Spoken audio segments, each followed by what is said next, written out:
جب حضرت عباس نے اللہ کے پیغمبر کو یہ بات کی کہ یا رسول اللہ، جب میں نے دیکھا کہ آسمانوں کا چاند آپ کی انگلی پر ناچ رہا ہے، جدھر آپ کی انگلی جاتی ہے آسمانوں کا چاند بھی ادھر جاتا ہے، اللہ کے پیغمبر نے فرمایا میرے چچا عباس، واقعی ایسی بات ہے کہ جو آسمانوں کا چاند تھا وہ میرے ساتھ باتیں کیا کرتا تھا، میرے دل کو بہلایا کرتا تھا، جب میں اپنے بستر کے اوپر آرام کیا کرتا تھا تو آسمانوں کا چاند مجھ سے باتیں کیا کرتا تھا، میرے دل کو بہلایا کرتا تھا۔ اور دنیا کے لوگوں اور کائنات کے لوگوں، جس سے آسمان کا چاند باتیں کر رہا ہے، جس سے آسمان کا چاند گفتگو کر رہا ہے، جس سے آسمان کا چاند باتیں کر رہا ہے، گفتگو کر رہا ہے، دل بہلا رہا ہے، بتائیے اللہ نے اس پیغمبر کو کس مقام سے نوازا، کس مقام اور مرتبے سے نوازا ہوگا کہ آسمانوں کا چاند بھی رسول اللہ صلی اللہ علیہ وآلہ وسلم سے بچپن کی حالت میں محل گفتگو ہے، گفتگو کے اندر مصروف ہے۔ یہ رسول اللہ صلی اللہ علیہ وآلہ وسلم کی آنے کی برکات ہے کہ کائنات کی ہر چیز روشن ہو رہی ہے، جگمگا رہی ہے، کائنات کی ہر چیز خوشی منا رہی ہے کہ آمنہ کے لال محمد الرسول اللہ تشریف لا چکے ہیں، سب کہہ صلی اللہ علیہ وآلہ وسلم۔ اور جب اللہ کے پیغمبر کائنات میں تشریف لائے، ابو لہب جو رسول اللہ کا چچا ہے، اس کی قسمت میں ہدایت نہیں تھی، مسلمان نہیں ہوا تھا، قرآن نے اسی کو کہا تھا تبت یدا ابی لہب ہوا تھا کہ ابی لہب تو تباہ و برباد ہو جائے، تو نے میرے رسول کی گستاخی کی۔ تو پھر کائنات کے لوگوں نے دیکھا کہ جس انسان نے اللہ کے پیغمبر کی گستاخی کی تھی، اللہ نے اسے اسی کائنات پر، اسی دھرتی پر تباہ و برباد کر دیا۔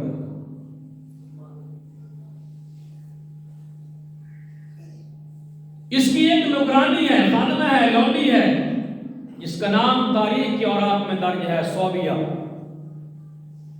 یہ صوبیہ کو خبر ملتی ہے کہ عبد المطلب کے ہاں پوتے کی پیدائش ہوئی ہے۔ حضرت عبداللہ جو دنیا کے اندر نہیں رہے، لیکن اللہ نے ان کے گھر میں ایک چاند سے حسین چہرے والا ایک بچہ عطا فرمایا ہے، ایک شخصیت تشریف لائی ہے۔ تو یہ جو صوبیہ ہے، ابو لہب کی لونڈی، نوکرانی، یہ جاتی ہے اور جا کر کے ابو لہب کو خوشخبری سناتی ہے کہ تجھے مبارک ہو کہ تیرے بھائی کے گھر میں اللہ نے ایک خوبصورت بیٹا عطا فرمایا ہے، جس کا نام انہوں نے محمد رکھا ہے، سب کہہ صلی اللہ علیہ وآلہ وسلم۔ ابو لہب خوشی کے مارے سما نہیں رہا تھا، بڑی خوشی ہوئی، کہا اچھا اللہ نے میرے مرحوم بھائی کے گھر میں بیٹا دیا ہے، بیٹے کی پیدائش ہوئی ہے، اس خوشی کی وجہ سے صوبیہ جا تو آج کے بعد آزاد ہے۔ ابو لہب نے اپنی خادمہ کو آزاد کر دیا۔ رسول اللہ صلی اللہ علیہ وآلہ وسلم کے آنے کی برکت سے اس نے خوشی کی۔ تو سیرت حلبیہ کے حوالے سے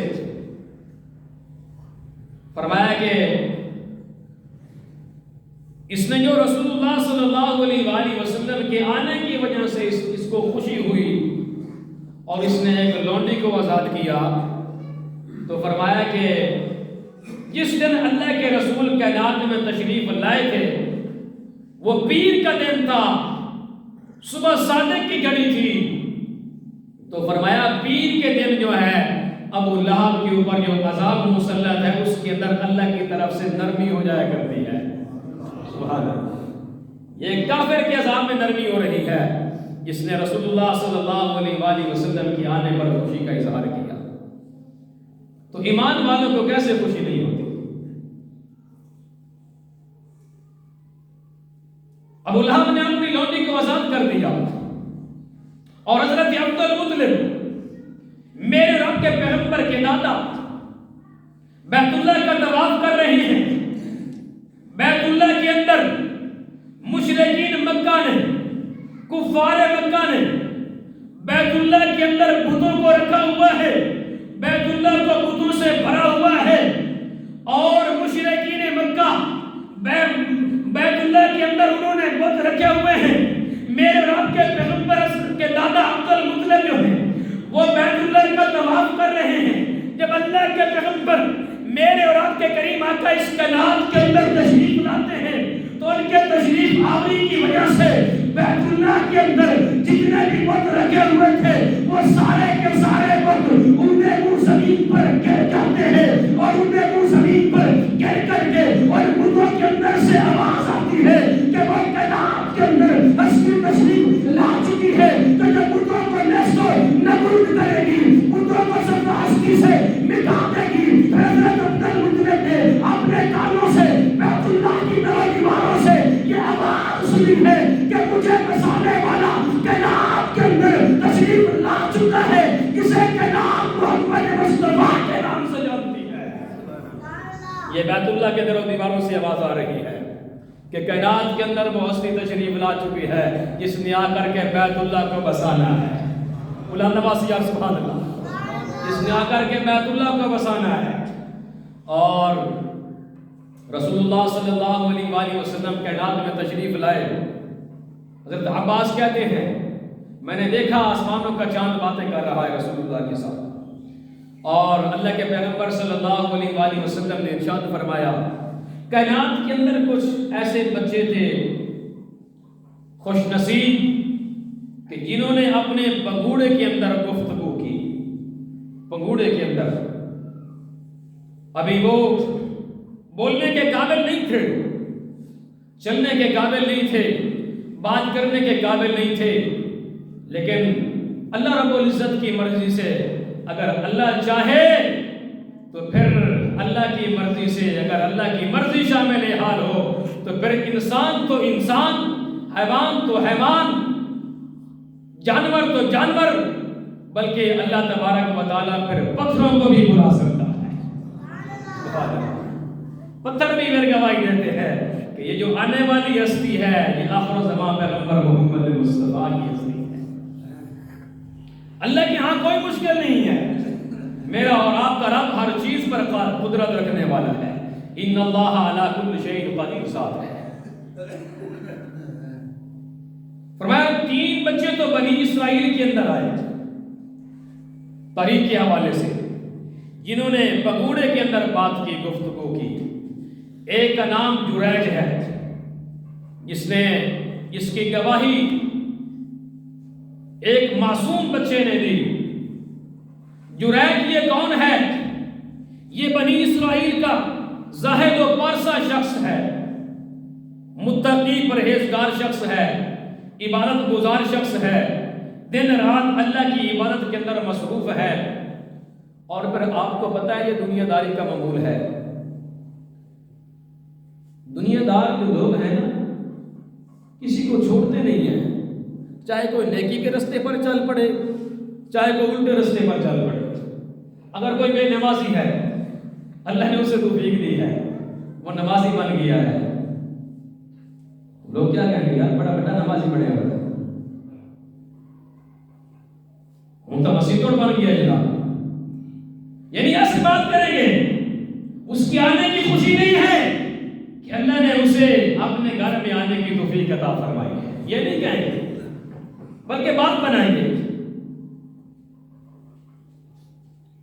اور اگر کسی کے چہرے پر داڑھی نہیں ہے اس نے کہا یار بڑا اللہ کے رسول کو ناراض کیا ہے، بڑا ہی اللہ کے رسول کو ناراض کیا ہے. لیکن کیوں نہ ہو اپنے چہرے پر رسول اللہ کی سنت کو سجایا جائے. سبحان اللہ کی آواز آئی. یاد رکھو اللہ کے رسول کا اعلان ہے جس شخص نے گئے گزرے دور میں، یہ گیا گزرا دور ہے قرب قیامت کے قریب، اللہ کے رسول نے اعلان فرمایا جس نے گئے گزرے دور میں میری ایک سنت کو زندہ کیا اور ادھر وہ میری ایک سنت کو زندہ کرے گا، میرا اللہ اس کے نامہ اعمال میں 100 شہیدوں کا ثواب ثواب عطا فرمائے گا۔ یہ ایک سنت کا ثواب ہے، اور اگر ہم اللہ کے رسول کی اس سنت کو زندہ کریں گے تو بتاؤ کہ اللہ تبارک و تعالیٰ کتنا خوش ہو گیا ہے۔ رسول اللہ صلی اللہ علیہ وآلہ وسلم جب کائنات میں تشریف فرما تھے، پردہ نہیں فرمایا تھا کہ دنیا سے وصال مبارک نہیں ہوا۔ اللہ کے رسول کا یہ معمول تھا کہ رسول اللہ داڑھی منڈے کی طرف نہیں لے جا کرتے تھے۔ اللہ کے رسول کی محفل میں جو داڑھی منڈا آتا تھا نا، اللہ کے رسول اپنا چہرہ مبارک اسی طرف پھیر دیا کرتے تھے، کیونکہ اس نے اللہ کے رسول کی سنت کے اوپر اس طرح چلایا ہوا ہوتا تھا۔ تو اللہ کے رسول اس کی طرف نہیں دیکھتے تھے، دوسری طرف چہرہ پر گھما لیا کرتے تھے۔ ایک ولی اللہ گزرے ہیں، ان کو خواب کے اندر رسول اللہ صلی اللہ علیہ وآلہ وسلم کی زیارت ہوئی۔ اب یہ پوچھنے لگے، یا رسول اللہ صلی اللہ علیہ وآلہ وسلم، دنیا میں تو آپ کا یہ معمول تھا کہ آپ کی محفل میں کوئی داڑھی منڈا آتا تھا، آپ اس کی طرف دیکھتے نہیں تھے بلکہ اپنے چہرے کو گھما لیا کرتے تھے، دوسری طرف پھیر لیا کرتے تھے۔ یا رسول اللہ، آپ کا وہ معمول مبارک تبدیل ہو چکا ہے، یا آج بھی وہی معمول ہے کہ جب آپ کا امتی آپ کے روزے پر حاضری دیتا ہے، آپ پر سلام پیش کرتا ہے، تو اس کی داڑھی نہیں ہوتی، آپ اس کی طرف دیکھتے ہو یا نہیں دیکھتے؟ اس طرح آپ کا دنیا میں معمول تھا، وہی معمول ہے، یا معمول کے اندر کوئی رد و بدل ہو گیا ہے، کوئی تبدیلی آ گئی ہے؟ اللہ کے پیغمبر نے اعلان فرمایا کہ میرا آج بھی وہی معمول ہے کہ جو میرا امتی داڑھی کو گناہ کر کے میرے روزے پر حاضری دیتا ہے، میرے روزے پر آ کر کے سلام کرتا ہے، میری خدمت میں سلام پیش کرتا ہے، میرا آج بھی وہی معمول ہے کہ میں اس کی طرف نہ تو دیکھتا ہوں اور نہ ہی اس کے سلام کا جواب دیتا ہوں۔ ہم بڑے شوق سے اللہ کے رسول کی داڑھی کے اوپر اس طرح چلواتے ہیں، اور اللہ تعالیٰ معاف فرمائے آج کل تو ایک اور فیشن نکلا ہوا ہے، اللہ میری اولاد کی حفاظت فرمائے، آمین کہو۔ یعنی داڑھی کو رکھتے ہیں اور پھر یہاں سے کاٹ لیتے ہیں، کہتے ہیں بھائی یہ داڑھی ہے، یعنی کینچی کے ساتھ اس کو کاٹ لینا نیچے سے، اور اس کی پتہ نہیں کوئی عجیب عجیب ترتیب بنا لینا۔ اللہ تبارک و تعالیٰ میری اولاد کی حفاظت فرمائے، آمین کہو۔ تو یہ سنت میں شامل نہیں ہے۔ ایک مشت سے کم اگر بال ہیں تو وہ فیشن میں ہے، وہ داڑھی نہیں ہے، وہ رسول اللہ کی سنت نہیں ہے۔ اگر آپ نے سنت کے اوپر عمل کرنا ہے کہ یہ جب تک رہے گی تو میرے نامہ اعمال کے اندر ثواب لکھا جاتا رہے گا، بلند آواز اور سبحان اللہ۔ کچھ نیکیاں ایسی ہیں کہ جو مسلسل لکھی جا رہی ہیں، ان کے اوپر نہ کوئی محنت ہے، نہ کوئی جناب وہ خرچ ہے، نہ کوئی دن رات کی محنت ہے، بلکہ وہ بس کام کر دیتے ہیں ایک مرتبہ، تو وہ مسلسل جو ہے وہ نام اعمال کے اندر اس کی نیکیاں لکھی جا رہی ہیں۔ جیسے مثال کے طور پر راستہ ہے، اس راستے سے لوگوں کا گزر بسر ہے، وہاں پر آپ لوگوں کو پتہ ہے کہ یار یہاں سائے کی ضرورت ہے، تو کسی نے آ کر کے وہاں درخت لگا دیا، تو جب تک اس درخت کا سایہ رہے گا، اس بندے نے یہ محنت کی تھی، یہ مر بھی جائے گا، لیکن درخت کا سایہ جب تک رہے گا اس کے نامہ اعمال کے اندر ثواب لکھا جاتا رہے گا۔ اسی طرح راستہ ہے، لوگوں کا گزر بسر ہے، وہاں پانی کی ضرورت ہے، کسی نے نلکا لگوا دیا، موٹر لگوا دی، جب تک وہ پانی کی سبیل چلتی رہے گی، یہ چاہے مر بھی جائے گا تو بھی اسے قبر کے اندر بھی ثواب جو ہے پہنچتا رہے گا۔ اسی طرح یہ رسول اللہ صلی اللہ علیہ وآلہ وسلم کی سنت مبارک ہے، چہرے کے اوپر داڑھی کو سجانا۔ جب تک یہ دیکھو نا، ایک روایت کے اندر آتا ہے کہ جب یہ رسول اللہ کا امتی فوت ہو جاتا ہے جس کے چہرے کے اوپر داڑھی ہوتی ہے، جب منکر نکیر قبر کے اندر آتے ہیں تو وہ کہتے ہیں کہ یار اس کے حساب میں سوال و جواب میں ذرا نرمی کرنا، اس کے چہرے کے اوپر رسول اللہ کی سنت ہے، یہ داڑھی کی برکت ہے۔ لیکن ہم بعض لوگ جو مشین پھر رہے ہیں، مشین بعض نے کینچی لگوائی ہوئی ہے کہ یار اسی بھی جناب داڑھی رکھی ہوئے ہیں، لیکن یہ کوئی ثواب نہیں ہے۔ اگر آپ نے ثواب حاصل کرنا ہے تو پھر رسول اللہ صلی اللہ علیہ وآلہ وسلم کی جو ہے ایک مٹھی جو ہے داڑھی رکھنا یہ سنت ہے، تو ایک مٹھی کے برابر جو رکھے گا وہ تو سنت ہے، ایک مٹھی سے ایک انچ بھی اگر کم ہوگی تو وہ سنت کے اندر شامل نہیں ہوگا۔ اللہ تبارک و تعالیٰ مجھے اور آپ کو عمل کرنے کی توفیق عطا فرمائے۔ تو بات چل رہی تھی، اللہ کے رسول صلی اللہ علیہ وآلہ وسلم نے فرمایا بنی اسرائیل کا آدمی جریج نامی شخص جو بہت نیک اور پرسا تھا، دن رات اللہ کی عبادت کے اندر مصروف رہتا تھا، تو بعض لوگوں کو حسد پیدا ہوا کہ یار یہ دن رات اللہ کی عبادت میں ہے، کیوں نہ ہو کہ اس کی ٹانگیں کھینچی جائیں، اس کی پگڑی کو اچھالا جائے تاکہ اس کی معاشرے کے اندر بے عزتی ہو، معاشرے کے اندر اس کی بدنامی ہو۔ تو بہرحال میں دوسری طرف نہیں جاؤں گا، اگر دوسری طرف بات چلی جائے گی تو پھر بات لمبی ہو جائے گی، میں اپنی بات کی طرف آتا ہوں، ذرا سبحان اللہ۔ تو یہ بعض لوگوں کو پھر شرارت سوچی کہ اس کی معاشرے کے اندر بے عزتی ہو، معاشرے کے اندر جو اس کی عزت ہے وہ اس کی عزت نہ رہے، معاشرے کے اندر اس کی بے عزتی ہوتی چلی جائے۔ تو قوم کے لوگوں نے، بعض جو شرارتی لوگ تھے، شر پسند جو لوگ تھے، انہوں نے ایک عورت کو ورگلا کر کے کہا ہم آپ کو اتنی رقم دیں گے اور اس رقم کے بدلے آپ نے اس جریج کے اوپر تہمت لگانی ہے، اور تہمت لگا کر کے معاشرے کے اندر جو اس کی عزت ہے اس کو پامال کرنا ہے، اس کی بے عزتی کروانی ہے۔ ان لوگوں نے، شر پسندوں نے اس عورت کو رقم دے دی، رقم لے کر کے یہ عورت اس جریج نامی شخص کے پاس چلی جاتی ہے۔ وہ اللہ کا نیک بندہ اللہ کی عبادت کے اندر مصروف تھا، دن رات مصلی کے اوپر ہے، کبھی ذکر اذکار میں ہے، کبھی تسبیحات میں ہے، کبھی نفلی عبادت کے اندر ہے، وہ ذکر کے اندر مصروف ہے۔ یہ عورت چلی جاتی ہے اور جا کر کے کہتی ہے کہ اللہ کے بندے میں تیرے پاس چل کر کے آئی ہوں، تو میرے ساتھ بدکاری کر لے، میں تیرے ساتھ بدکاری کرنے کے لیے آئی ہوں۔ یہ جریج نامی شخص کہنے لگا تجھے اللہ کا خوف نہیں ہے، تجھے پتہ نہیں ہے کہ یہ بہت بڑا گناہ ہے کہ جس کائنات کے خطے پر یہ گناہ ہوتا ہے، اس گناہ کی نحوست کی وجہ سے وہ کائنات کا خطہ سڑ جاتا ہے، اور وہ چیخ کر کہتا ہے یا اللہ مجھے حکم دیجئے کہ میں اس بندے کو اپنے اندر نکالوں، لیکن اللہ کہتا ہے ابھی ٹھہر جا، میں اپنے بندے کو بھیک دے رہا ہوں۔ اللہ کی مدد ہے یہ اپنے بندے کے حق میں، اور آسمانوں کا ٹکڑا بھی کہہ رہا ہے یا اللہ مجھے حکم دے میں اس بدبخت کے اوپر گر جاؤں، اور زمین کا ٹکڑا بھی کہتا ہے یا اللہ مجھے حکم دے میں اس بدبخت کو اپنے اندر نکل لوں۔ تیری سرزمین پر، تیری کائنات میں اتنا بڑا ظلم اور زیادتی یہ کر رہا ہے۔ اللہ تبارک و تعالیٰ فرماتے ہیں بندہ میرا ہے، تجھے جلدی کرنے کی کیا ضرورت ہے؟ بندہ میرا ہے، تجھے جلدی کرنے کی کیا ضرورت ہے؟ اللہ کی رحمت فرماتی ہے، اللہ کی رحمت بولتی ہے کہ ابھی میں اپنے بندے کا انتظار کروں گا کہ یہ کہاں تک جائے گا، یہ کہاں تک جائے گا، میری نافرمانی کو لے کر کے کہاں تک جائے گا۔ لیکن یاد رکھو جس زمین کے خطے پر یہ زنا کا گناہ ہوتا ہے وہ ساتوں زمین کے ٹکڑے جل کر کے سیاہ ہو جاتے ہیں، جتنا مقبوض ترین گناہ ہے۔ اللہ میری اور آپ کی حفاظت فرمائے۔ وہ عورت جب جاتی ہے تو اس سے برائی کی دعوت دیتی ہے جریج رحمۃ اللہ علیہ کو، یہ کہتا ہے اللہ کے خوف سے ڈر، اللہ کی ذات دیکھ رہی ہے۔ تو بہرحال پھر یہ عورت چلی جاتی ہے اور ایک چرواہے کے ساتھ بدکاری کرتی ہے، اس کو حمل ہو جاتا ہے۔ جب بچہ باہر پیدا ہوتا ہے تو لوگ ڈنڈے سوٹے لے کر کے پہنچ جاتے ہیں، پوچھتے ہیں کہ تو شادی نہیں ہوئی؟ کہا یہ جریج کا بچہ ہے، اس نے میرے ساتھ زبردستی کی ہے، زیادتی کی ہے۔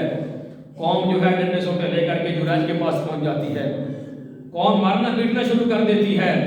جریج نے کہا کہ مجھے کس ظلم کے سے مار رہے ہو، کس زیادتی میں مار رہے ہو، کس گناہ میں مار رہے ہو؟ کہا تو نے یہ گناہ کیا ہے۔ کہا میں پاک ہوں، میرا دامن بھی پاک ہے۔ اگر آپ کہتے ہو کہ میں نے یہ گناہ کیا ہے تو میری پاک دامنی کی گواہی یہ معصوم بچہ دے گا جو پڑھنے کے اندر تھا، جو 3 مہینے کا بچہ تھا۔ قوم کے لوگوں نے کہا یہ 3 مہینے کا بچہ کیسے بولے گا؟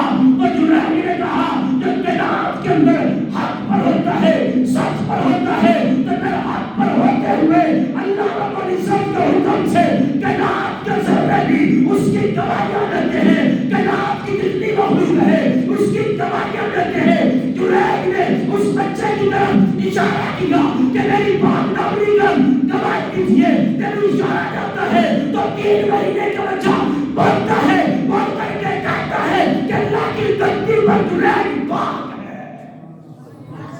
یہ وہ معصوم بچہ بول کر کے بتا رہا ہے, اس نے یہ گناہ نہیں کیا, یہ اس گناہ سے پاک ہے. اور یہ حق والوں کی, سچ والوں کی نشانی ہے کہ جو حق پر ڈٹ جاتا ہے اللہ تبارک و تعالیٰ کسی نہ کسی موڑ پر اسے ضرور عطا فرماتے ہیں. یہ ایمان والوں کے لیے ہے.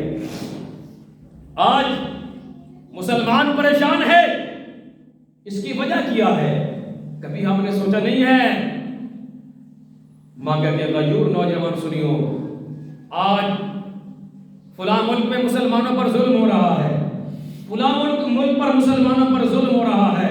اور یار ان پیشاب پینے والوں کی کیا ضرورت ہے کہ یہ مسلمانوں کے سامنے آ جائے, یہ حق والوں کے سامنے آ جائے. آج کافر اس لیے غالب آ چکا ہے مسلمان کے اوپر کہ اس کا ایمان کمزور ہو گیا ہے, اس کا ایمان مضبوط بن جائے. رب کعبہ کی قسم ہے, یہ یہود و نصارہ کیا چیز ہے, یہ دنیا کی کوئی ایٹم لے کر کیا جائے ایمان والوں کے سامنے یہ نہیں آ سکتے. میں آخری واقعہ سنا کر کے اپنی بات کو سمیٹنے لگا ہوں. حضرت عمر فاروق رضی اللہ تعالی عنہ کا خلافت کا زمانہ ہے,